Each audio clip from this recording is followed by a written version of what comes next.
गति है अटपटी, झटपट लखे न कोई। जब मन की खटपट मिटे तो चटपट दर्शन हो। तो कैसे हैं प्रभु? दिन रात भरत जी मृग योनि को प्राप्त करके यही सोच करते करते एक दिन गंगा किनारे जाकर भगवान का ध्यान करते करते अपना शरीर त्याग दिया।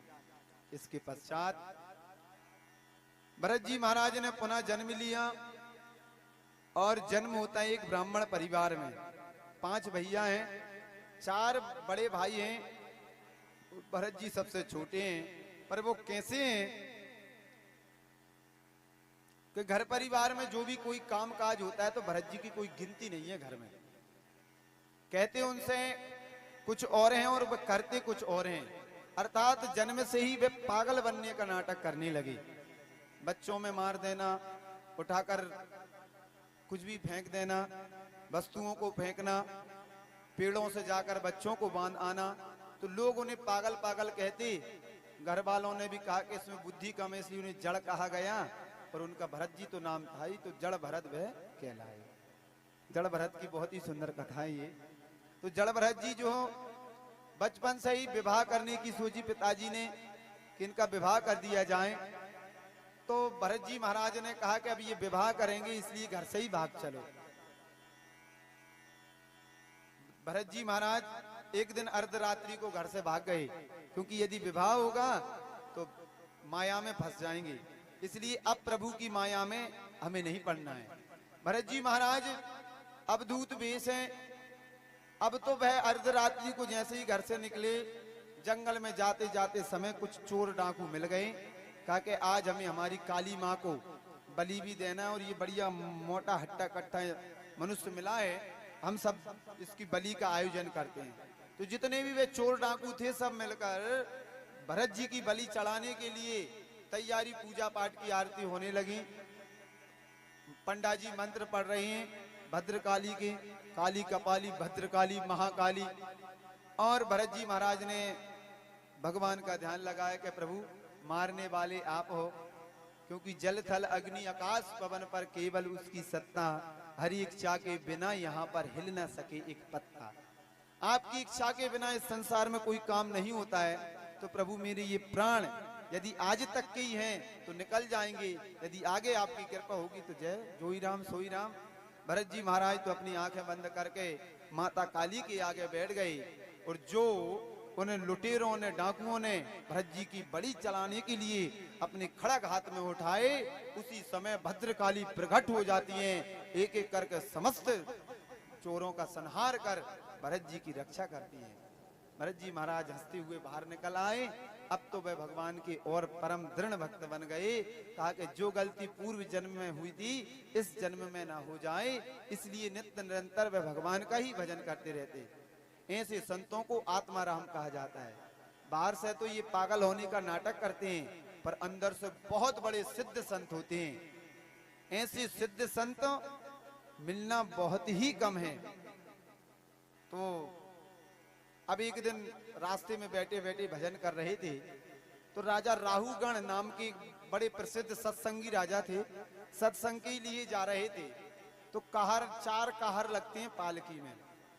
कहर पालकी चला रहे थे, देखा एक कहर की तबीयत बिगड़ गई, सोचा किसी को देखें।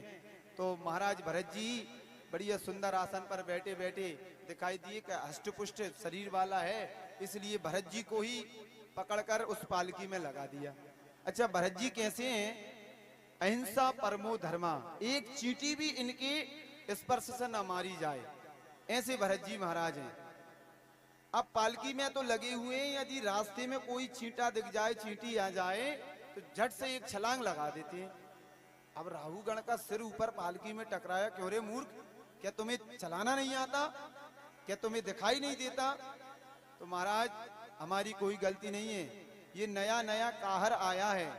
तो राहुगण ने पालकी में से देखा, ओ हो, देखो तो सही, बेचारा कितना दुबला पतला है, अरे इससे तो चला भी नहीं जाता। ऐसी हंसी उड़ाने लगे। यदि इस बार तुमने कोई गलती की तो तुम्हें मृत्यु दंड दिया जाएगा। भरत जी महाराज नहीं बोले। कहा ठीक है, थोड़ी देर और आगे चले, चलते चलते जो एक चींटा पैर के नीचे आया, फिर छलांग लगाई और राजा की मुंह सिर टकराया ऊपर, क्रोध में तलवार लेकर और भरत जी को मारने के लिए तैयार हो जाता है। अब भरत जी ने मन में विचार किया कि देखो, संत हैं, जिसका भार अपने कंधों पे एक बार रख लें तो उसे तो तरन तारन करके ही मानते हैं। यदि आज इसको मैंने उपदेश नहीं दिया तो संतों की समाज में बुराई हो जाएगी। संतों का मान राखने के लिए भरत जी महाराज बोल ही पड़े, और क्या बोले, ऐसे बोले कि बस राहुगण का जीवन ही सुधार दिया। नैनम छिदंती शस्त्राणि नैनम दहति पावका, ना चैनम किले दयंतापे, ना सोषयति मारुता। महाराज, आप किसे मारना चाहते हैं? अरे जो मैं हूं उसे आप मार नहीं सकते, और जिसे आप मार सकते हो वो मैं नहीं हूं। अब राजा चक्कर में पड़ गए कि क्या कह रहे हैं कि जो मैं हूं उसे आप मार नहीं सकते और जो आप मार सकते हो वो मैं हूं नहीं। उनके इन गूढ़ रहस्य वचनों में उलझ गए महाराज, और हाथ से तलवार छूट गई। कहा कि कोई सिद्ध कोटि के संत प्रतीत हो रहे हैं आप तो महाराज। और बोले, क्या तुम इस तरह मुझे मारने आए हो? तो महाराज, इस शरीर तो वैसे ही मरता है। अरे आज नहीं तो कल तो हमें इसे त्यागना ही पड़ेगा। अरे भाई, जिसका जन्म हुआ है उसकी मृत्यु तो निश्चित है, इसलिए चाहे वो तुम्हारे हाथ से मरे, चाहे आग में जलकर मरे या पानी में डूबकर मरे, जैसे चाहे मर जाए। अरे हम तो मरने के लिए ही पैदा होते हैं। एक एक पल, एक एक क्षण मनुष्य हर प्रतिपल मृत्यु की ओर ही अग्रसर होता है। जो श्वास आपकी निकल रही है हृदय से, शरीर से, वह श्वास पर लौट कर नहीं आती है। इसलिए भरत जी महाराज के ऐसे वचनों को सुनकर राहुगण हाथ जोड़कर खड़ा हो जाता है, और भरत जी महाराज कहते हैं, तुयोधितम व्यक्त्यम प्रलभ्यम भ्रतु सामे स्यद्धति वीर भारा, कर्मण्येवाधिकारस्ते मां फलेषु कदाचनम, मां कर्म फले हेतु भूर्मते संगोस्तवै कर्मणे। महाराज, मनुष्य अपने कर्मों का फल प्राप्त करता है। अरे आप क्या मुझे मारोगे? तो ऐसे उनके गूढ़ रहस्य वचनों को सुनकर महाराज राहुगण चरणों में गिर पड़े, लौटाकर अपने महलों को ले गए, सुंदर आसन दिया और व्यास मंच पर बैठाकर, जिसे हम भरत गीता के नाम से श्रीमद् भागवत में कहते हैं, सुंदर उपदेश दिया। राजा राहुगण प्रश्न करते हैं कि महाराज, आप कहते हो कि शरीर के रिश्ते नाते हैं, आत्मा का कोई संबंध नहीं है, पर मेरी भी एक बात सुने। जैसे चूल्हे के ऊपर बटलोही रख दें हम, बटलोही पुराने जमाने में बटलोही कहते थे, आज उसे अपन भगोनी कह दो या फिर और भी नाम कोई भी।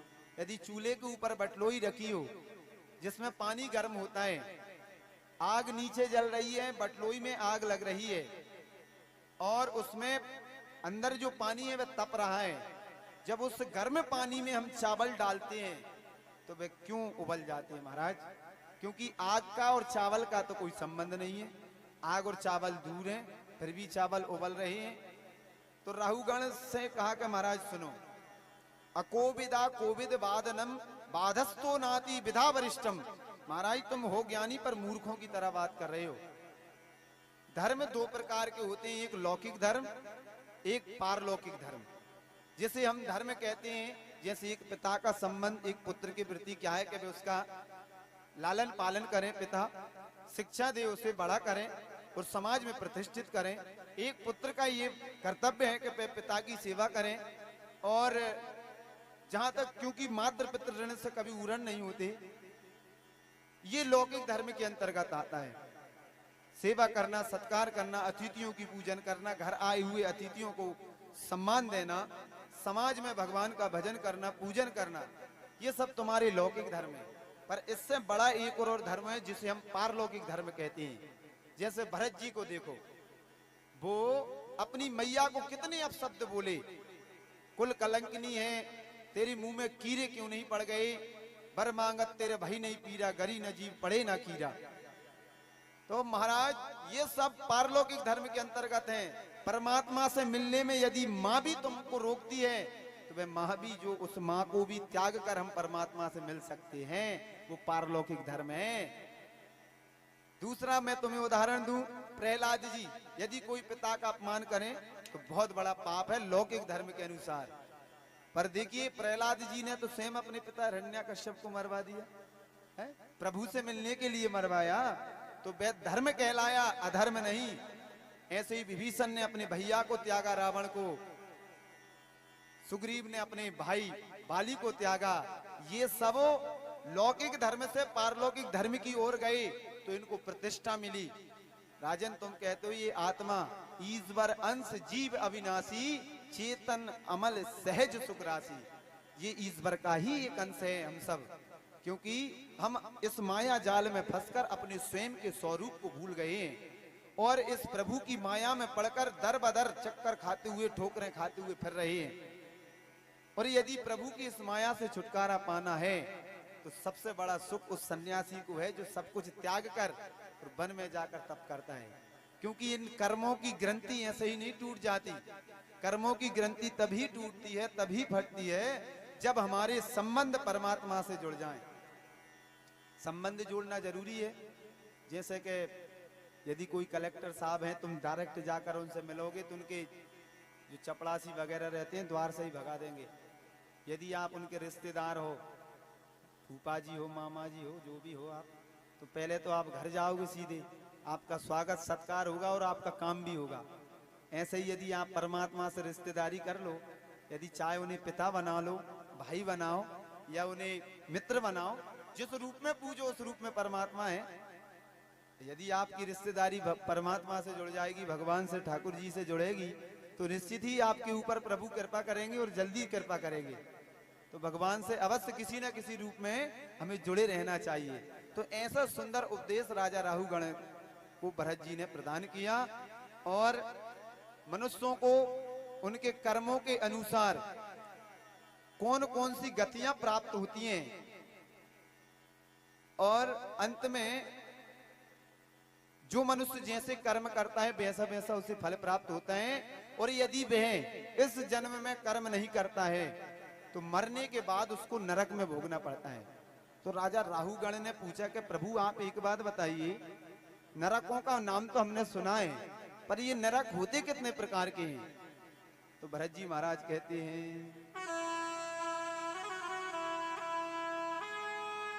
अदतस्तै राज नाम रूपम लक्षण तो क्रमिस्यात्मी, मिश्रो अंधकूपे रौरवो महारौरभ कुंभी पाकः। महाराज देखो, नरक मनुष्य के कल्याण के लिए ही बनाए गए हैं। यदि हमारे कपड़े गंदे हो जाते हैं और घर में हम उनकी साफ सफाई नहीं कर पा रहे हैं तो निश्चित ही हम इन वस्त्रों को धोबी घाट भेजेंगे और फिर धोबी भाई जैसे पचीट पचीट के इनको धोना चाहे वैसे धोएगा। वैसे ही यदि हम इस मनुष्य शरीर को धारण करके मनुष्य रूप लेकर और यदि हम इस मनुष्य रूप में भगवान का भजन नहीं करते हैं, मन को शुद्ध नहीं करते हैं, आत्मा को शुद्ध नहीं करते हैं, तो ये आत्मा गंदी हो जाती है, बेकार हो गई। अब प्रभु क्या करते हैं कि इसको धोते हैं। कैसे धोते हैं? नरकों के माध्यम से। भगवान के पास 28 प्रकार के धोबी घाट हैं जिन्हें नरक कहते हैं।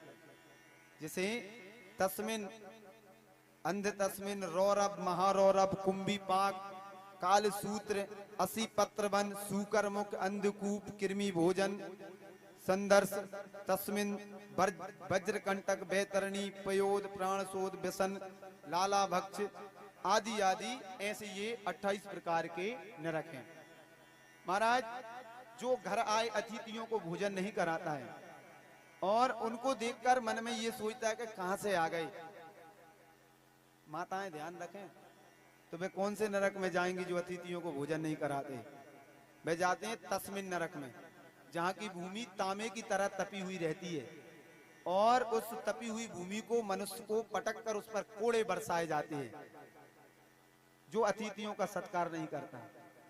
और जो घर से घर आए जैसे कोई मांगता भिखारी द्वार पर आ जाए, मांगने वाला उन्हें लौटा दे, उनका अपमान कर दे, कम से कम उन्हें दे नहीं पा रहा तो हाथ तो जोड़ सकते हैं कि भाई हमारे पास राम राम। यदि उनका अपमान करता है तो उसको कुंभी पाक नरक में जाना पड़ता है, जहां पर भयंकर दलदल और बड़े बड़े कुंभी नाम के जीव रहते हैं जो मनुष्य को काटते हैं। और ऐसा ही एक रौरव नरक है जहां पर यदि कोई व्यभिचारिणी स्त्री अपने पति को छोड़कर अन्य पति के साथ रति करती है तो वह रौरव नरक में जाती है, जहां रुरु नाम के भयंकर जीव उसे काटते हैं। तो इतने भयंकर इन नरकों का वर्णन सुनकर महाराज परीक्षित सुखदेव जी से बोले कि प्रभु आप तो ये बताइए, जब इतने कष्ट मनुष्य को होते हैं तो मनुष्य पाप करता क्यों है? फिर पाप उसे नहीं करना चाहिए। कहा कि ये पाप इसलिए करता है अपनी मन के भोगों को मिटाने के लिए। यदि मन के भोगों को हम, अपनी आवश्यकताओं को, अपने भोगों को कम कर दें तो निश्चित ही हमारा कल्याण है। तो महाराज ये बताइए, यदि हम अपने इन गंदे कपड़ों को धोना चाहें तो कोई ऐसा सस्ता सुंदर साबुन बताओ जिससे जल्दी से कपड़े भी साफ हो जाएं और खर्चा भी कम आए। तब राजा परीक्षित को श्री सुखदेव जी बोले कि सुनो परीक्षित, हम तुम्हें सुंदर साबुन बता देते हैं। जैसे तन को धोने के लिए गंगा जल तन को पवित्र करता है, वैसे ही मन को साफ करने के लिए सबसे सुंदर सरल साबुन जो है राम नाम रूपी है। भजन करो प्रभु का, जितना आप नाम जपोगे उतने ही प्रभु आप पर कृपा करेंगे।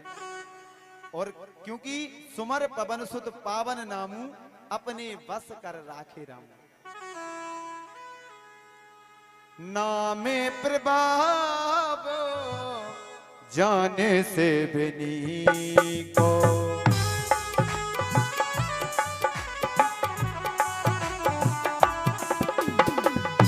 नामे प्रभाव जाने से बिनी को, काले कूटे फलो, काले कूटे फलो दीने अमी को, काले कूटे फलो दीने अमी को।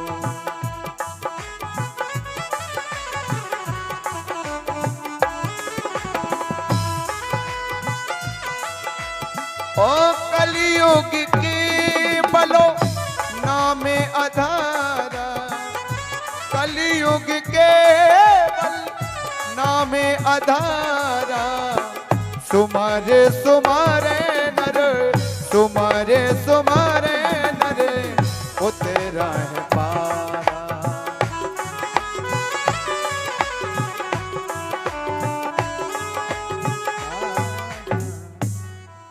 तो प्रभु नाम का ऐसा प्रभाव है भगवान के। परीक्षित ने कहा कि प्रभु के नाम का इतना प्रभाव है, सुनकर अपने आप में विस्मित हुए कि नाम इतना चमत्कारी है। श्री सुखदेव जी बोले कि हाँ, यदि एक बार भी तुम भगवान का नाम स्मरण कर लो तो जरूर आपका कल्याण हो जाता है। परीक्षित ने कहा कि बोले क्या किसी का कल्याण हुआ है? सुखदेव जी बोले हाँ हुआ है। मैं तुम्हें एक पुराना इतिहास सुनाता हूं। क्या? कान कुब्जे दुजा कश्चित दासी पतिर राजा मिला, नाम ना नष्ट सदाचारो दास्या संसर्ग दूषिता। एक बहुत पुराना इतिहास में सुनाता हूं।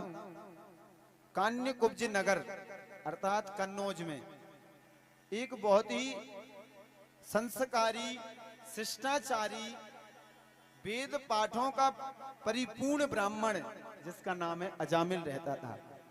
एक दिन यज्ञ करने के लिए समिधा लेने वन में गया। अजामिल की बहुत ही सुंदर कथा है, ध्यान से श्रवण करेंगे।